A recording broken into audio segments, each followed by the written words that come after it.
ఉత్తర వాయు దిశగా ప్రయాణిస్తూ మరింత బలహీనపడి తీవ్ర వాయుగుండంగా ఈరోజు ఉదయం 5:30 గంటలకు ఆంధ్రప్రదేశ్ మరియు దానికి ఆనుకొని ఉన్న తెలంగాణ 50 కిలోమీటర్లకి భద్రాచలానికి అతి దగ్గరలో ఉన్నది. ఇది రాబోయే 6 గంటల్లో తదుపరి 6 గంటల్లో మరింత బలహీనపడి వాయుగుండంగా ఏర్పడబోతున్నది. వీటి యొక్క ప్రభావం వల్ల రాగల 24 గంటల్లో ఉత్తరాంధ్ర జిల్లాలైనటువంటి ఎన్టీఆర్, పల్నాడు, ప్రకాశం జిల్లాలలో భారీ నుంచి అతి భారీ వర్షాలు 1-2 చోట్ల కురిసే అవకాశం ఉన్నది. మరియు రాయలసీమలో ఉన్నటువంటి నంద్యాల జిల్లాల్లో 1-2 చోట్ల భారీ నుంచి అతి భారీ వర్షం పడే అవకాశం ఉన్నది. మరియు ఆంధ్రప్రదేశ్లో మిగిలిన జిల్లాలైనటువంటి పార్వతీపురం, అల్లూరి సీతారామరాజు, శ్రీకాకుళం, విజయనగరం, విశాఖపట్నం, అనకాపల్లి, పశ్చిమ గోదావరి జిల్లా, ఏలూరు, కృష్ణా, బాపట్ల, గుంటూరు, నెల్లూరు జిల్లాల్లో 1-2 చోట్ల భారీ వర్షాలు కురిసే అవకాశాలు ఎక్కువగా ఉన్నవి. మరియు రాయలసీమ ప్రాంతం అయినటువంటి వైఎస్ఆర్ కడప, అనంతపూరు, కర్నూలు జిల్లాల్లో 1-2 చోట్ల భారీ వర్షాలు కురిసే అవకాశాలు ఎక్కువగా ఉన్నవి.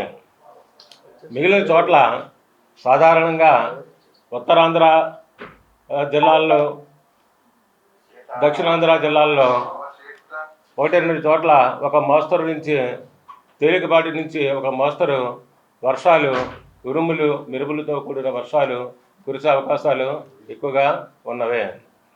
మరియు రాగల 48 గంటల్లో అనగా రెండవ రోజు అయినటువంటి 30వ తారీఖున అల్లూరి సీతారామరాజు, పార్వతీపురం మన్యం, శ్రీకాకుళంలో జిల్లాల్లో 1-2 చోట్ల భారీ వర్షాలు కురిసే అవకాశాలు ఎక్కువగా ఉన్నవి. మరియు గాలులు కోస్తా ఆంధ్ర జిల్లాలైనటువంటి జిల్లాల మీదుగా గాలులు, పెనుగాలులు, బలమైన గాలులు గంటకి 60 నుంచి 70, గరిష్టంగా 80 కిలోమీటర్లు వేగంతో వీసే అవకాశాలు ఉన్నవి.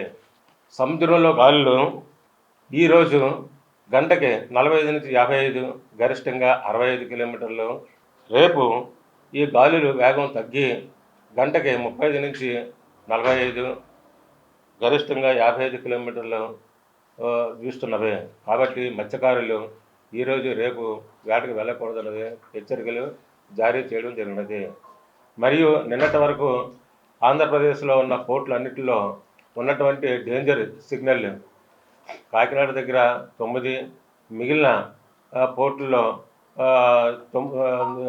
కాకినాడ దగ్గర 10, మిగిలిన పోర్టుల్లో 9, 8 సిగ్నల్ని వాటి ప్లేస్లో అన్ని పోర్టులు అనగా కళింగపట్నం, భీమునిపట్నం, విశాఖపట్నం, గంగవరం, కాకినాడ, మచిలీపట్నం, కృష్ణపట్నం, నిజాంపట్నం ఓడరేవుల్లో 3వ నెంబరు ప్రమాద హెచ్చరిక జారీ చేయడం జరిగినది. కాబట్టి ఈరోజు ముఖ్యంగా ప్రజలెవరూ కూడా బయటికి రాకూడదని, చెట్ల కింద నిలబడకూడదని, ఈ యొక్క గాలుల వేగం కూడా వెలుపల తీరం వెంబడి కూడా బలమైన గాలులు, భారీ వర్షాలు ఉన్న మూలంగా ప్రతి ఒక్కరూ కూడా అప్రమత్తంగా ఉండాలని తగిన సూచనలు ఇవ్వడం జరిగినది.